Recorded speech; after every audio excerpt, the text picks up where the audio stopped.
Babylon was at the height of its glory, guarded by rivers like bracelets of light. In one of its ancient neighborhoods, Aram was born, the son of a temple scribe and heir to a lineage of men who preserved the secrets of the gods on clay tablets. Aram was not like his father, he loved neither pens nor ink, but iron and fire. He was a blacksmith, sharpening swords and forging the daggers carried by the royal guard. No one in Babylon could match his skill or silence.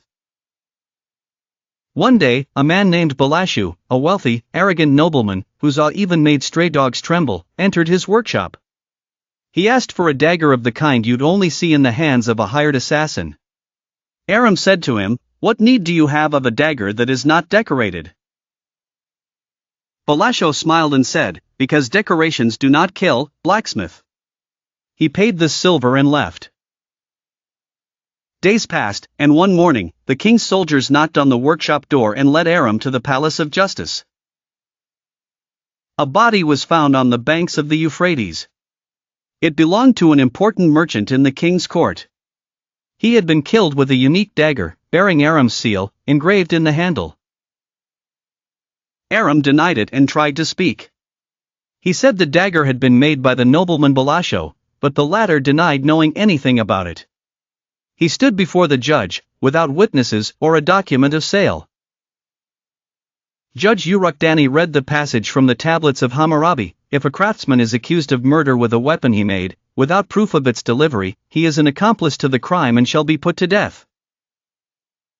Aram shouted, "I made the iron, not the crime." The judge replied coldly, "He who creates fire cannot be forgiven for not lighting it." In front of the crowd, Aram was sentenced to death, despite his father's pleas and his mother's tears. However, a voice emerged from the crowd. A young woman, wearing the veil of the priestess of the temple of Ishtar, cried out, "I am Ninsina, priestess of truth. I saw Balashu enter Aram's workshop, and I heard him ask for a weapon of blood." Her voice was recorded on the tablets, and Balashu was summoned to face him. He tried to deny it, but one of his former slaves, his conscience pricked, testified that he had seen the nobleman return at night to wash the blood from his clothes. The case was reconsidered, and Aram's sentence was overturned, but the law is merciless: if a man bears false witness, he shall be put to death as he wished to be killed. And so, Balashu was sentenced to death and handed over to the guards. After his escape, Aram did not return to the blacksmith's shop. Instead, he sat before the temple, carving a large clay tablet, on which he engraved, "When the law is misused, it is more dangerous than weapons." The judge of Urukdani visited Aram and said to him, "Clay does not lie, but people lie in its name." Aram replied, "That is why we must write the truth in clay that the rains cannot erase." Years passed, and Aram's story became legend, and his tablet became a reference book read in the scribes' schools. But Aram himself was no longer seen in the city.